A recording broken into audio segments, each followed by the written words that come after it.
Thank you, Mr. Davis. Now recognize Mr. Yakym of Indiana. Thank you, Chairman LaHood, for holding this hearing, and thank you to our witnesses for being here today. The Temporary Assistance for Needy Families Program, also known as TANF, is a critical government program that provides important funding to some of the most vulnerable families in our communities. There are countless examples of positive ways that TANF dollars have benefited Hoosiers. Just last week, I had the privilege of meeting with individuals from the Indiana Diaper Bank.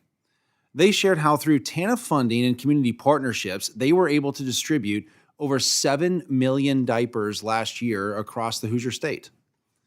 1 in 2 Hoosier families often find themselves wondering if they'll have enough diapers to be able to send their child to daycare. That forces them to miss work and often deepen the economic hardship that they are already facing. The Indiana Diaper Bank runs their operations with only 3 full-time employees and 3 part-time employees, so that they can ensure that the most resources possible are going to the community. This is the way it should be. Ms. Laren, empowering families to help them achieve or maintain employment and improve their outcomes should be the goal of government welfare programs. Ensuring funds go to activities that support families instead of growing unnecessary bureaucracy is essential to the success of this program. That's why I introduced the Reduce Bureaucracy to Uplift Families Act, which lowers the administrative spending cap from 15% to 10% to free up more TANF dollars to help families find pathways into the workforce, rather than expand bureaucracy. Do you believe that states should be encouraged to spend more TANF funds on activities that directly benefit families? Our work, we went out to 7 different states and talked to states specifically about how they're spending their TANF grant and heard stories very similar to the one you just told about the diaper bank. We heard about really innovative and important work that's being done at the community level to support families. And I think, again, what we heard is that very little information about that is directed upward.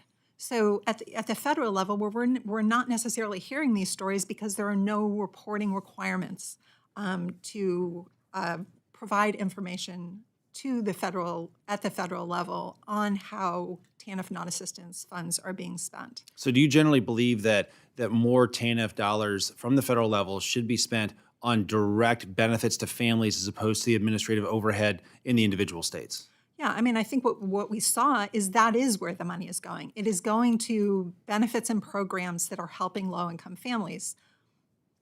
Great, thank you.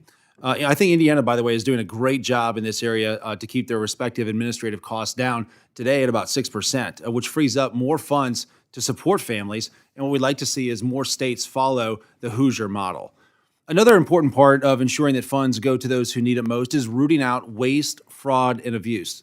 Mr. Bagdoyan, in the GAO report, quote, additional funds needed to strengthen risk fraud management, the GAO reviewed the fraud risk practices at HHS.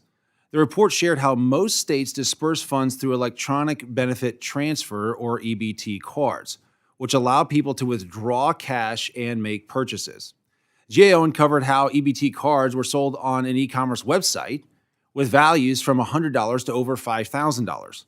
Why is it important to assess the magnitude of fraud risks? Thank you for the question, Mr. Yakym. It's an excellent question. If you don't know what the risk is, you can't respond to it. That's the bottom line. And EBT misuse has been flagged in single audits. We have discovered it through other means, through our own research. So since it's a prevalent vehicle of dispersing TANF funds, it naturally attracts the attention of fraudsters. The California examples, for example, in this instance, fraudsters placed many cameras in ATMs and recorded the personal information of those accessing their funds, and then reversed the process and stole the money. Thank you. And very briefly, what guardrails do you believe that we should put in place to decrease and prevent fraud? Well, it again starts with the fraud risk assessments that will uncover what the risk is about and what controls are most suitable to respond to it. Great. Thank you. And Mr. Chairman, I yield back.